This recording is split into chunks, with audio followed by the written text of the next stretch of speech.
Toxic release కు ఇంకా 4 రోజుల సమయం ఉంది. అయితే ఇలాంటి సినిమాలకు రిలీజ్ కు 2 రోజుల ముందు అడ్వాన్స్ బుకింగ్స్ బాగా పెరుగుతాయి.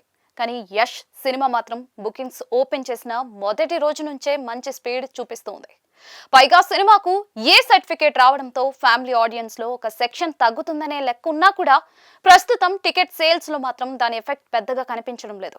బుకింగ్స్ మొదలైన 24 గంటల్లోనే దేశవ్యాప్తంగా టాక్సిక్ కు 3.35 లక్షలకు పైగా టికెట్లు అమ్ముడైనట్లుగా మేకర్స్ వెల్లడించారు. మరోవైపు బుక్ మై షోలో ఈ సినిమాపై ఇంట్రెస్ట్ చూపించిన వారి సంఖ్య 12 లక్షలు దాటింది. ఇంట్రెస్ట్ చూపించిన ప్రతి ఒక్కరూ టికెట్ కొంటారని చెప్పలేం. కానీ రిలీజ్ కు 4 రోజుల ముందే ఆ నంబర్ రావడం అంటే సినిమాపై క్రేజ్ మామూలుగా లేదని అర్థమవుతుంది. ఇప్పుడు అసలు చూడాల్సింది ఈ 3.35 లక్షల నంబర్ చివరి రోజు వరకు ఎక్కడికి వెళ్తుందనేదే. ఎందుకంటే ఇంకా అన్ని ప్రాంతాల్లో పూర్తి స్థాయిలో షోలు ఓపెన్ కావాల్సిందే. షోలు పెరిగే కొద్దీ టికెట్ సేల్స్ కూడా పెరుగుతాయి. ముఖ్యంగా రిలీజ్ ముందు రోజు బుకింగ్స్ లో వచ్చే జంప్ పెద్ద సినిమాల ఓపెనింగ్ ను బాగా మార్చేస్తుంది.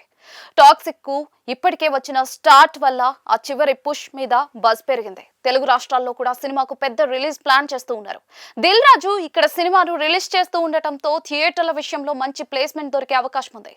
యష్ కు తెలుగులో ప్రత్యేకంగా పరిచయం చేయాల్సిన అవసరం కూడా లేదు.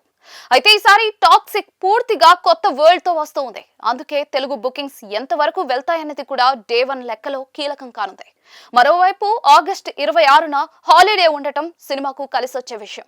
నయనతార, కియారా అద్వానీ, రుక్మిణి వసంత్, తారా సుతారియా, హ్యూమా ఖురేషి లాంటి పెద్ద కాస్ట్ కూడా ఉంది. గీతూ మోహన్ దాస్ తెరకెక్కించిన ఈ పీరియడ్ క్రైమ్ డ్రామాలో యష్ డ్యూయల్ రోల్ లో నటిస్తూ ఉన్నారు. ప్రమోషనల్ కంటెంట్ కూడా సినిమా రెగ్యులర్ గ్యాంగ్స్టర్ డ్రామాలా ఉండదనే ఆసక్తిని అయితే పెంచింది. ఇంకా 4 రోజుల బుకింగ్స్ మిగిలే ఉన్నాయి. అందులోనూ చివరి 48 గంటలే అసలు కీలకం. ప్రస్తుతం ఉన్న స్పీడ్ అక్కడ కూడా కొనసాగితే రిలీజ్ రోజు భారీగా షోలు నిండే అవకాశం ఉంది.